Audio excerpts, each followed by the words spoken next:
Hi everyone, it's Lori with Main Street Gardener, and today I am just taking it slow and easy and enjoying these moments in spring of creating and building something new and beautiful. So I am filling this new container with just tons of beautiful plants. I went to the garden store, the nursery, and I decided to focus on color and textures and not worry about maybe types of plants or the most trendy plants. And I had so much fun just putting together selections of color. I really wanted this to be of course, all season, all summer long container, but I wanted it to remind me of spring, of the hues of pink and dark pinks and lime greens, and just a freshness that you only seem to find in springtime. I think I love spring so much because I have my most fond memories of my grandmother in her garden and my mom with all the beautiful peonies and daffodils and just spring plants. And I think Easter just brings those memories of springtime. So I'm just going to take it slow, build this arrangement, and at the end, I will show you the plant tags of all the plants that went into this container in case you're interested in any of them. Thanks so much for watching and enjoy.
So in the spring, I know you love seeing all those beautiful blooms, but one thing my mom taught me is go ahead and cut them off. That is going to help with branching. It's going to help the annuals really develop their roots, and you will get tons of new blooms and growth. So I know it's hard and you want to see the beautiful container, but it's much better in the long run. So I encourage you to get out there and get your scissors after you plant your annuals. So now I'm adding some drip that my husband had already added. It's great that we have this access right here in this bed. So I'm just going to kind of weave it around. I never know if I should do it before I plant or after. I typically do it after. So this will be on drip. I won't have to worry about it. But because these are very hungry feeders, annual feeders, I will be fertilizing this weekly when I do my other containers. So I'm really excited about the color mix. There's so much variety in this container. It's going to be really interesting to see what some of these plants do because, again, there's several that I haven't grown before. So I wanted to do something different than just your standard petunias and those plants that I love.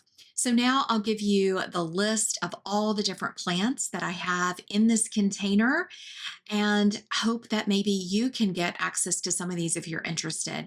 I am really excited about this salmon salvia. I'd never seen it before. I also have a beautiful dahlia in the mix, and this is a very interesting plant I haven't had before. Darla, and it is a sun plant, and I'm really, really excited. And then an orange red bicolor dahlia. It has the very dark foliage, which will add some different interest in this container. So thanks so much for watching. I hope you enjoyed it. Let me know what containers you're working on right now. I have several more to do, so you may see some more videos in the coming days. Thanks for watching. Happy spring, everyone.